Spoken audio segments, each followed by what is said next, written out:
ایک گاؤں میں ایک غریب کسان بشیر اپنی بیوی اور 3 بچوں کے ساتھ رہتا تھا۔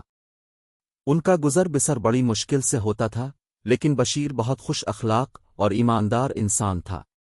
وہ ہمیشہ کہتا، اللہ پر یقین رکھو، وقت بدلے گا۔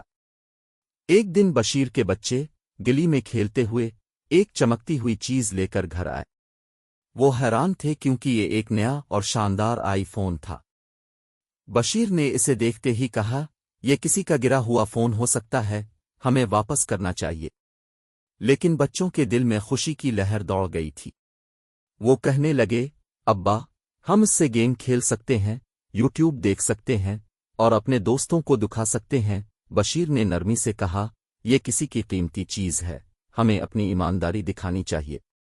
بشیر گاؤں کے چوک میں گیا اور آواز لگائی، کسی کا قیمتی فون گم ہو گیا ہے تو مجھ سے آ کر لے لے۔ گاؤں کے لوگ بشیر کی ایمانداری کی تعریف کرنے لگے، لیکن 3 دن گزرنے کے بعد بھی کوئی فون لینے نہیں آیا۔ بشیر نے سوچا، شاید اللہ نے ہمیں تحفہ دیا ہے۔ بشیر کے بیٹے نے فون کو چارج کیا اور انٹرنیٹ سے جوڑ دیا۔ وہ فون کے ذریعے گاؤں کے مختلف مسائل کے حل تلاش کرنے لگا۔ اس نے یوٹیوب پر کھیتی باڑی کے جدید طریقے دیکھے اور بشیر نے ان طریقوں کو اپنے کھیتوں میں اپنایا۔ کچھ ہی مہینوں میں ان کی فصل پہلے سے بہتر ہو گئی۔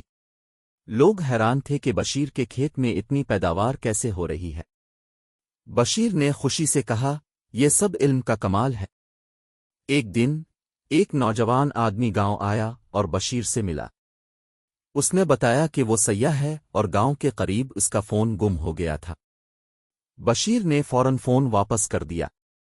نوجوان نے بشیر کی ایمانداری اور مہمان نوازی سے متاثر ہو کر اسے شکریہ کے طور پر کچھ رقم دی اور گاؤں میں انٹرنیٹ کنیکشن لگوا دیا۔